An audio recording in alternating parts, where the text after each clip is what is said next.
Oi, gente, tudo bom com vocês? E hoje a gente está aqui para falar sobre esse livro perturbador, Minha Sombria Vanessa, da Kate Elizabeth Russell. Vamos lá?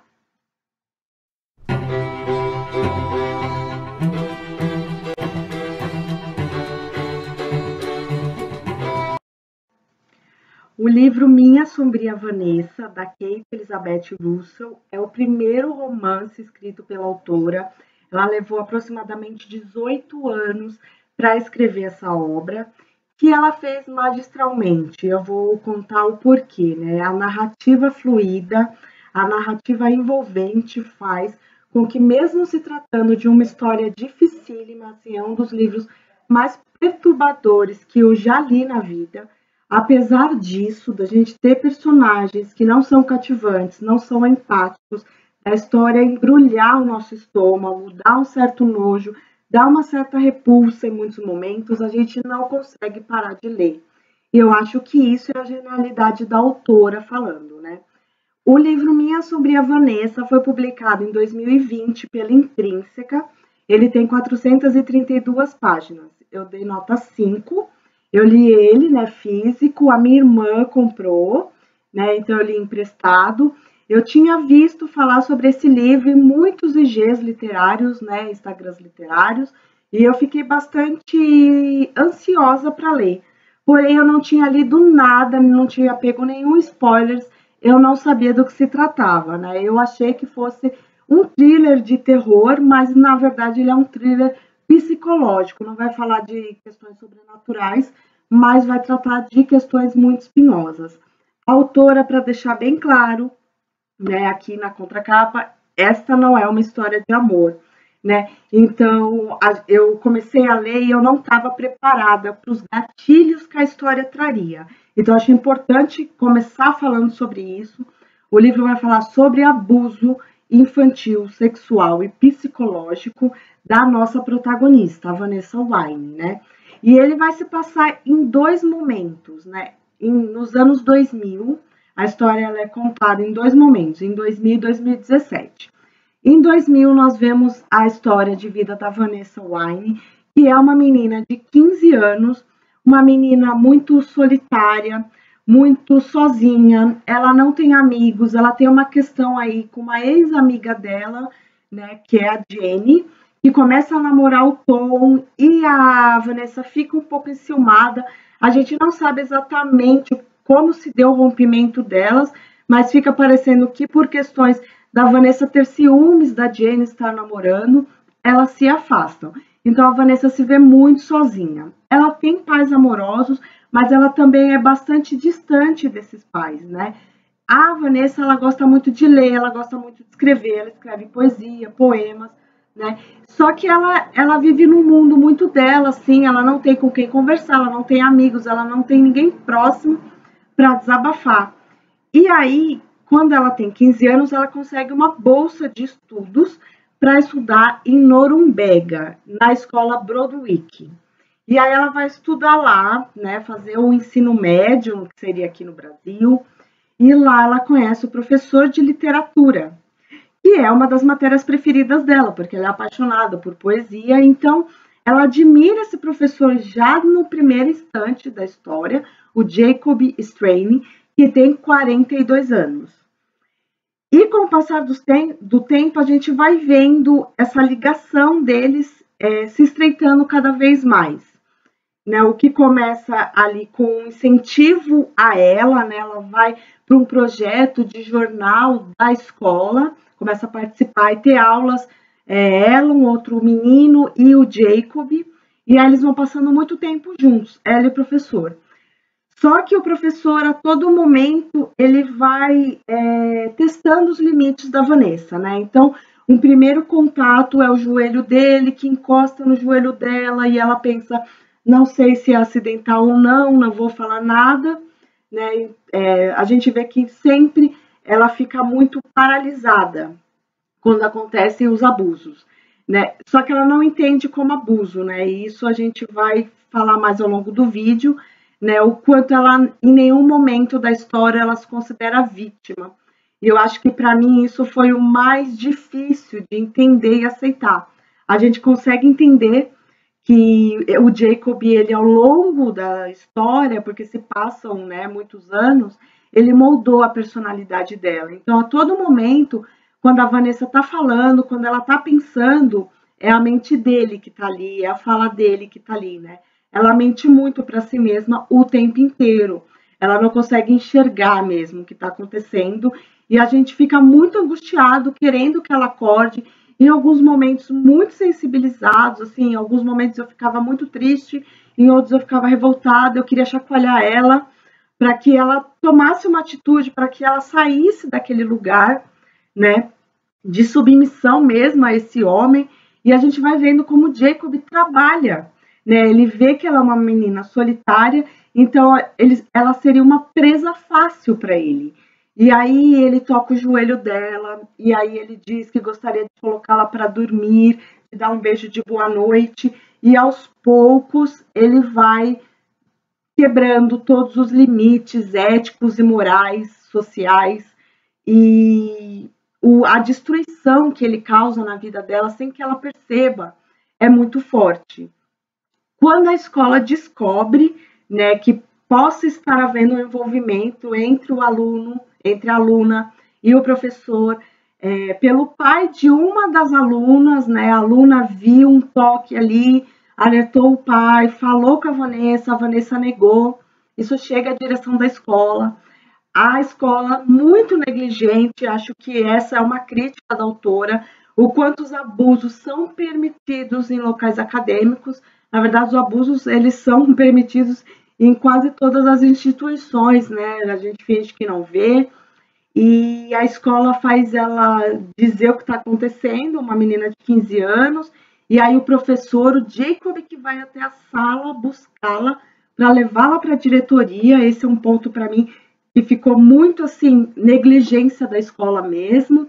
E aí ela se vê no lugar de eles contra o mundo, dela precisando salvá-lo, porque o Jacob tem aquela narrativa o tempo todo de que, ao mesmo tempo que ela é especial, de que ela é única, de que ela vai ter uma vida linda pela frente, de que ele é o primeiro homem de muitos que virão, que ela vai alcançar todos os seus sonhos e objetivos, né? Ao mesmo tempo, ele a culpa pelo que está acontecendo. Ele diz que ele não conseguiu resistir a ela, né? Que ela é irresistível. Ele coloca o ego dela, né, num lugar que ele sabe que ele vai dominá-la, né? Então ela se sente muito culpada, né? Esse homem de 42 anos, mais velho, que é descoberto, é falado, fez vasectomia, nunca quis ter filhos, nunca foi casado. Então, assim, a gente vê, fica pensando se ele tem noção da doença, do problema que ele tem mesmo, né? Que ali eu não sei se é uma doença ou não, há muita discussão sobre isso, né? Sobre pedofilia, se seriam doentes, se seriam criminosos. Para mim, ele é um criminoso, ele usa o poder que ele tem, ele a manipula a todo momento e ele coloca os dois como iguais. Então, aquele velho discurso de que você é muito madura para a sua idade, você não é como as outras meninas. Então, eu acho que é um livro importantíssimo. Apesar de ser muito difícil de ler, por que eu quis trazê-lo para vocês? Porque recentemente eu ouvi, como eu já ouvi inúmeras vezes, uma história que saiu na mídia de uma suposta menina de 15 anos que teria seduzido um homem casado de quase 40 anos. E aí eu falei, eu preciso falar sobre esse livro. Eu tinha acabado de ler, e eu falei, eu preciso falar sobre essa história, porque é ficção, mas não é. Né? Essa culpabilização da vítima, essa culpabilização da mulher, né? Como se uma menina de 15 anos tivesse o poder de seduzir um homem de 40, né? Que muita gente repete ainda nos dias de hoje e que a gente precisa, sim, duramente criticar e dizer, não, isso não está certo, isso não faz o menor sentido. Então, Minha Sombria Vanessa foi para mim uma história muito difícil de ler, mas que precisa ser contada. E aí, intercalando entre os anos 2000, quando ela assume a culpa, ela diz que ela mentiu, né, para os diretores, para os pais, né? Os pais são chamados à escola. Ela diz que mentiu e aí ela é expulsa da escola e ela volta para casa. E aí se passam muitos anos, até 2017, e ela vem contando essa história. Em 2006, né, ele volta a contactá-la, né, eles nunca pararam exatamente de se falar, porque ela chega a procurá-lo depois de 2 anos. Ela foi expulsa da escola, ela vai atrás dele para tirar satisfações, né? Você me esqueceu, eu tô aqui te esperando, eu assumi toda a culpa para podermos ficarmos juntos, né? Só que essa vergonha, essa culpa, né, que ela sente, ela nunca admite, assim, para a família mesmo, para os pais, que esse homem existe. Então ela até fala para uma amiga ou outra que ela namora um homem muito mais velho, mas a gente vê que a vergonha e a culpa acompanham, né? E aí, em 2006, ele entra em contato com ela porque uma outra aluna dele, do ensino médio, né, a Taylor Bish, faz uma denúncia de abuso sexual. Ela e mais 5 alunas.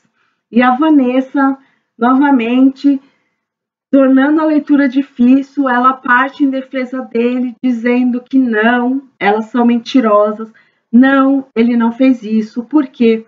Porque a Vanessa precisa permanecer, sustentar a narrativa de que ela é única, de que ela é especial, de que foi só com ela, de que é diferente, de que o que eles tiveram foi amor. Ela não consegue assimilar, para ela é muito duro assimilar que na verdade ela não é especial, ela não é a única. Ele fazia isso com as alunas que ele achava que seria permitido, que ele não seria criminalizado nem punido por isso, né? E ele ia testando os limites. E o limite, talvez o único na história, ao que parece, que não teve limites, foi com a Vanessa, que permitiu todos os abusos, né? Inclusive tem cenas muito fortes, assim, né? Do estupro, que para mim foi estupro, a primeira relação sexual deles, como algumas outras em que ela estava alcoolizada, em que ela chorava, em que ela pedia para ele parar, e ao mesmo tempo ela muito apática, ela muito submissa, então a gente vê uma mente muito destruída, né? A gente vê uma Vanessa destruída mesmo. Já em 2017, ela está em terapia, mas ela se nega a falar sobre o caso com a psicóloga. Retrata um pouco o trabalho dela, ela trabalha num hotel, e a gente vê que a vida dela paralisou, né? Desde a época de 2000 até 2017, o quanto ela se transformou, o quanto aquela vida foi desperdiçada, né? Ela não tem uma relação saudável com os pais, porque a mãe, o pai ficam muito chocados com o que aconteceu. A mãe tenta entendê-la, tenta denunciar, mas também num papel muito de negação, os pais também deixam para lá, a escola deixa para lá, todo mundo deixa para lá, e a Vanessa se nega, né? Ela se nega a enxergar que ela foi uma vítima desse homem, ela continua o defendendo, inclusive para o ex-namorado, né? O Ira, eu acho que é assim que se fala, ele aparece em muitos momentos pedindo, mesmo ele já estando num novo relacionamento, ele se preocupa com ela, ele pede para ela denunciá-lo. Existe um outro professor, né, quando ela vai para a faculdade, um professor que tem uma ligação com uma professora da escola Browick, né, que fica sabendo o que aconteceu, e ao mesmo tempo que esse professor se indigna com o que o Jacob fez, ele também tenta tirar proveito da vulnerabilidade da Vanessa por saber o histórico dela, né, que é o Henry Plout, né? Então a gente vai falar de muitos gatilhos aí, de muitas repetições, de os relacionamentos tóxicos que ela carrega ao longo da vida por causa desse homem, e a gente fica o tempo todo desejando que ela acorde, que haja uma reviravolta na história, mas a autora não facilita a nossa vida, né? Então foi uma leitura muito complicada, é muito forte, mas eu acho que é muito necessária, porque fica evidente, e isso mais um ponto para a autora,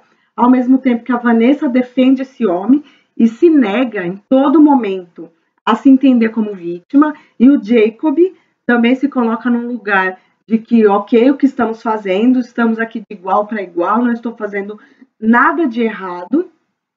A autora consegue passar para nós, leitores, né, tudo que é errado mesmo nessa história. Então a gente tem uma repulsa, um nojo muito grande do que está acontecendo ali, porque fica muito claro que o autor está criticando. Inclusive, um dos livros muito apontados na história é o Lolita, que o Jacob utiliza, né, como uma das formas de sedução da Vanessa, do Vladimir Nabokov, né? Inclusive, o título do livro, Minha Sombria Vanessa, é de um outro livro do Nabokov, que é O Fogo Pálido, né? Tem um poema e um trecho chama-se Minha Sombria Vanessa, que dá origem ao título desse livro. Então, Lolita ele é muito utilizado, né? Mas diferente, a gente aqui está lendo pelo olhar, pelo ponto de vista da vítima, mesmo que ela não se enxergue assim. Então, eu acho que é uma leitura que vale muito a pena ser lida, indico bastante, eu acho que traz um ponto de reflexão mesmo, da gente criticar e da gente se questionar, né? Porque até tempos atrás não se falava sobre isso. A gente está falando aqui de uma aluna de 15 anos se relacionando com um professor de 42, né? Uma menina e um homem, uma aluna e um professor. Além da questão da idade, tem a hierarquia de poder, né? Nessa história, ele é professor dela, né? Então, em muitos momentos, ele utiliza esse poder que ele tem para submetê-la ao que ele quer. Então, ele diz: você nunca vai poder contar para ninguém o que está acontecendo, porque senão você seria enviada para um lar adotivo, para longe da sua família, né? No caso ali, a vara da infância e juventude do país tiraria ela dos pais por eles serem negligentes. Isso é o que Jacob utiliza, uma das ferramentas que ele utiliza para mantê-la ali. Então, em alguns momentos, ela sabe que está errado, que ela está sendo, sim, manipulada e abusada, mas ele usa essas afirmações de que ela seria muito prejudicada, de que ela seria estigmatizada para o resto da vida, e isso destruiria, né, a sua reputação e a sua vida mesmo, sendo que ele já destruiu, né? Inclusive ele diz isso também, né? Existe uma complexidade muito grande no livro, e em um dos momentos ele diz que ele vai destruí-la, né? Como se fosse inevitável, né? O romance deles e as consequências que isso traria. Então é um livro muito forte, mas que eu indico bastante a leitura. Tá? Vou deixar aqui na descrição o link, se vocês quiserem comprar. Tá? Se vocês não são inscritos no canal, se inscrevam, é muito importante. Curtam, compartilhem, que eu volto em breve, tá bom? Beijo, tchau.